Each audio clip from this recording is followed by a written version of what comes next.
So this episode was basically a build up. It's a part one, and then next episode will be a part two. So everything was kind of leading up to something. We just haven't seen it yet.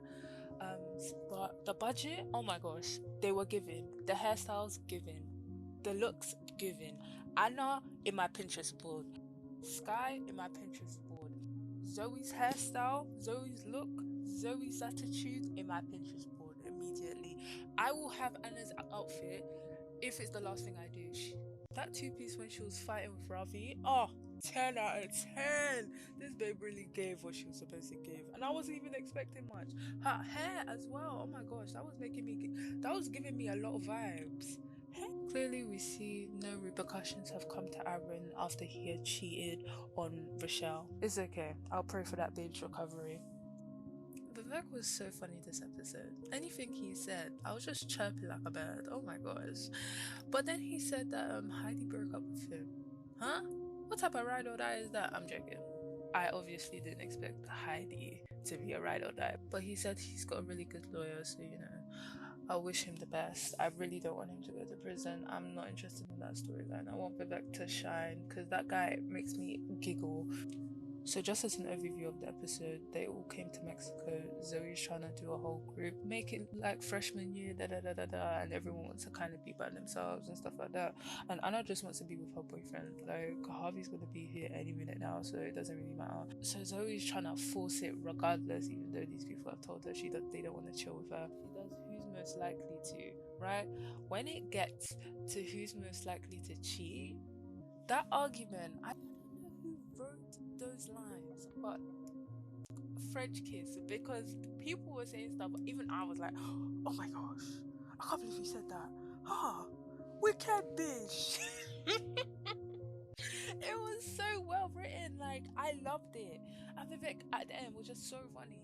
And I don't know where Doug is getting this confidence to accuse Jess of cheating. First of all, you want a break. Second of all, you're the one that asked for the ability to sleep with other people, making it clear that you weren't in a relationship anymore. You were on a break. That means your relationship was on pause. That means you were single in that time enough for you to be allowed to sleep with other people by your request. Because she followed your rules and you got no pumps, does not mean that you're allowed to now switch up talking about, oh, she cheated on me. Because if any of the girls that you moved to actually liked you or actually, slept with you, then it would be a different story. Then it would be a thing of, oh, you know what? It's fine. We both did the same thing. Da, da, da, da. Just because you feel like you missed out, just because you feel like you got played by your own rules, please. I don't want to hear it. Then Luca threw in his 2 cents talking about she's for those streets. Does Luca speak like this? Because this entire time I've been thinking, wow, he's the mature one. What type of BS just left his mouth right now? And one just was like, you better focus on your open relationship with Gillian rather than having my name in your mouth or something like that. I was just like, ooh, that's not really a comeback, but okay.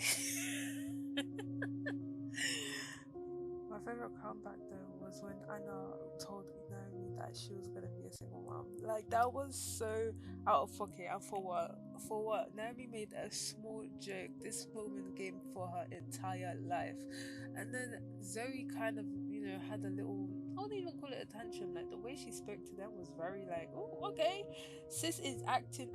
Like I really like this scene. And then Aaron wanted to be all romantic, taking Zoe out on their first date, and it's like, oh, that's sweet. But they ended up getting married, and I was just looking at it like, you guys do not look drunk enough to be getting married. There's no spills on your outfits. Your hair is intact. Personally, my weave would have to be on the floor, unattached, in order for me to be drunk enough to decide, yeah, marrying a man I've been dating for 2 weeks is a good idea. And then to end the storyline, we finally figure out who somebody was. I really thought it was gonna either be his cousin and it's gonna teach us a lesson about trust and whatever, or he was actually cheating. I was not expecting an STD. Oh my gosh. Like, he said that, oh, I'm clean and whatever, but no, you need to actually communicate in your relationships. Don't be getting STD checks by yourself behind your partner's back.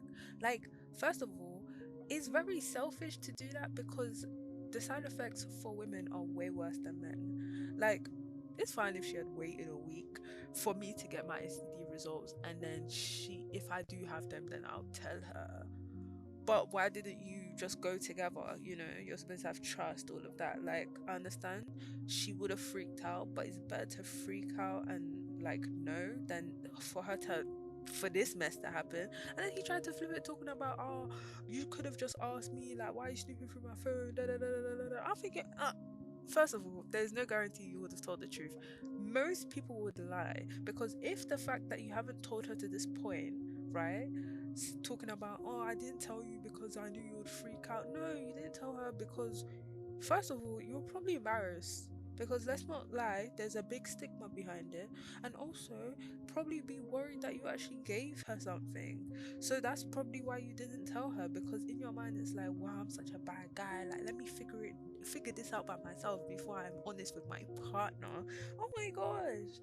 I know people are gonna be like, oh, she's overreacting. And da, da, da. No, because if you were in the same situation, I'm so sorry. Someone has now betrayed your trust, but also almost affected you with an STD. And he has said, oh yeah, I came back negative. That's why I didn't tell you.